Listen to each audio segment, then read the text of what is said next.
राधे राधे दोस्तों, आज हम बात करेंगे क्या होती है घबराहट और बेचैनी की वजह। क्यों लोग इतने उत्सुक हो जाते हैं कि वो खुदकुशी तक कर लेते हैं। कारण क्या है इस घबराहट और बेचैनी का? क्यों लोग अकेलापन चाहते हैं? क्या इसका एक कारण चंद्र दोष तो नहीं? कहीं आपकी कुंडली में कोई चंद्रमा का दोष तो नहीं? कई बार मैंने लोगों को ऐसा भी कहते हुए सुना है कि कोई ग्रह का दोस्त नहीं होता, कोई ग्रह दोष होता ही नहीं है। पर लोग ये नहीं जानते कि ग्रह हमारी जिंदगी को चलाते हैं।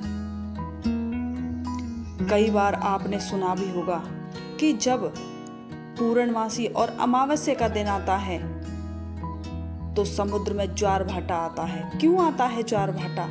क्योंकि चंद्रमा और सूर्य के कारण हमारी पृथ्वी भी प्रभावित हो रही है। ऐसा ही नहीं, चंद्रमा और सूर्य के कारण हमारी पृथ्वी प्रभावित हो रही है, बल्कि ऐसा है कि सभी ग्रहों से हमारी पृथ्वी भी प्रभावित है। और जब हमारी पृथ्वी भी प्रभावित है तो हम मनुष्य धरती पर रहकर क्यों प्रभावित नहीं होंगे? कुंडली में स्थित सभी 9 ग्रह व्यक्ति के जीवन को अलग अलग तरह से प्रभावित करते हैं। व्यक्ति के जीवन में स्वास्थ्य से लेकर व्यापार, नौकरी और शिक्षा सभी चीजें सही तरीके से हों, इसके लिए जरूरी है कि कुंडली में ग्रह नक्षत्रों की स्थिति ठीक रहे। व्यक्ति की जन्म कुंडली में मौजूद 9 ग्रह अलग अलग तरह से उसके जीवन को प्रभावित करते हैं। ठीक इसी तरह आपकी कुंडली में 9 ग्रहों में चंद्रमा की स्थिति कमजोर है तो स्वास्थ्य समस्याएं बनी रहती हैं। मानसिक तनाव, बार बार तबीयत बिगड़ना, लगातार अस्पताल या डॉक्टर के चक्कर लगाना, ज्योतिष के अनुसार ये सभी चंद्रमा की स्थिति कमजोर होने के कारण होती है। अगर चंद्रमा कमजोर होता है तो व्यक्ति छोटी छोटी बातों पर परेशान होने लगता है, जल्दी भावुक हो जाता है, गलत फैसले लेना कमजोर चंद्र की निशानियां हैं। इस स्थिति में जातक सर्दी जुकाम से पीड़ित रहता है, ब्लड प्रेशर की भी तकलीफ शुरू हो जाती है। ऐसे में कमजोर चंद्रमा के कुछ उपाय बताए गए हैं।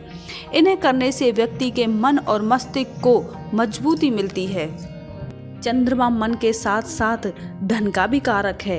यदि किसी जातक की कुंडली में चंद्रमा कमजोर है तो उसे धन की समस्या बनी ही रहती है।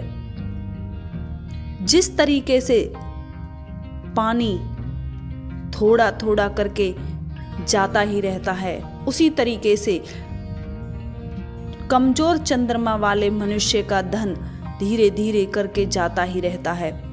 उसे धन का अभाव जीवन भर बना ही रहता है।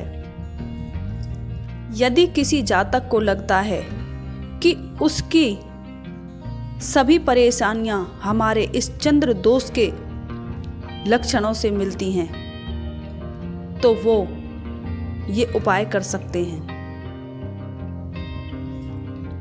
अब मैं जो उपाय बताऊंगी बहुत ही साधारण हैं, इन्हें कोई भी कर सकता है।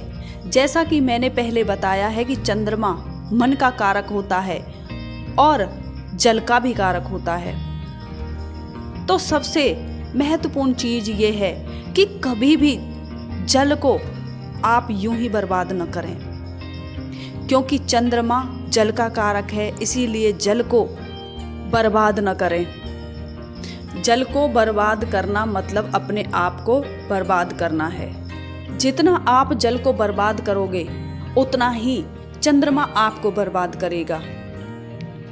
आप जल को यूं ही बहाते हो, कहीं नल से पानी बह रहा है पर नल बंद नहीं होता, तो आप इस बात का ख्याल रखें सबसे पहले कि कहीं भी पानी वेस्ट न करें।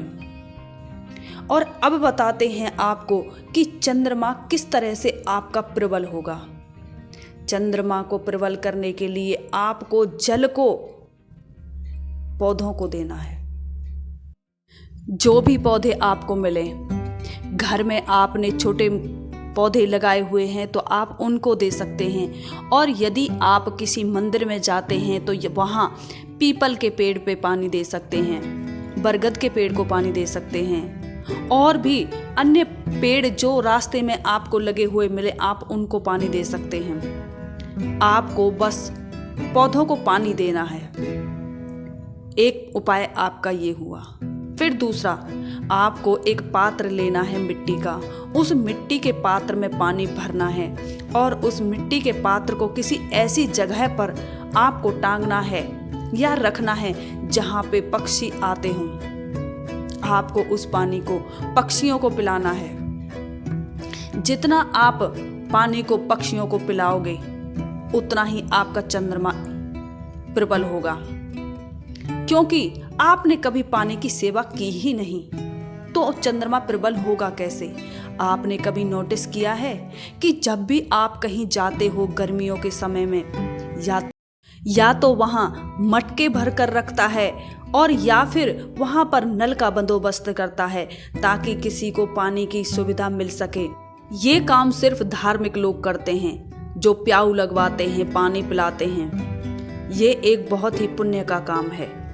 यदि आपके अंदर यह सामर्थ्य है तो आप भी प्याऊ लगवा सकते हो, पानी के मटके भर के रख सकते हो। इससे आपका चंद्रमा और भी मजबूत होगा। यदि आपके बस का ये नहीं है तो आप सिर्फ पौधों को पानी दे सकते हो और कहीं पक्षियों के लिए पानी रख सकते हो। ये आपके 2 उपाय हो गए। और तीसरा उपाय जो बहुत ही महत्वपूर्ण है वो है कि आप जितना हो सके उतना पानी पियो, जितना हो सके पानी पियो, क्योंकि चंद्रमा मन का कारक है और मन पानी है। इसीलिए आपको अधिक से अधिक पानी पीना है। जितना आप पानी पियोगे उतना ही आपका चंद्रमा प्रबल होगा। तो आपको चंद्रमा को प्रबल करने के लिए सिर्फ और सिर्फ ये 3 काम करने हैं, और ये 3 काम बहुत ही छोटे हैं पर काम के हैं। आप देखोगे, आप यकीन नहीं करोगे कि आपकी जिंदगी एक अलग तरीके से बदल जाएगी। सिर्फ पक्षियों को पानी पिलाना है और पौधों को पानी देना है और जितना हो सके खुद को पानी पीना है और आपका चंद्रमा प्रबल हो जाएगा। आपको अपने चंद्रमा को प्रबल करने के लिए और किसी भी उपाय की जरूरत नहीं है। आप इन सिर्फ 3 उपायों से अपने चंद्रमा को प्रबल कर सकते हैं। लोग कहते हैं खीर चढ़ाओ, दूध चढ़ाओ, ये करो वो करो। आपको कुछ भी करने की जरूरत नहीं है। आपको सिर्फ पेड़ों को पानी देना है और पक्षियों को पानी पिलाना है और खुद को पानी पिलाना है। बस आपको इतना करना है और इतना करने से आपका चंद्रमा प्रबल हो जाएगा। तो आज आपने जाना चंद्रमा को प्रबल करने का तरीका। आपको हमारी वीडियो कैसी लगी हमें कमेंट में ज़रूर बताएं। हमारे चैनल को सब्सक्राइब करें, लाइक करें और शेयर करें। Thank you for watching video.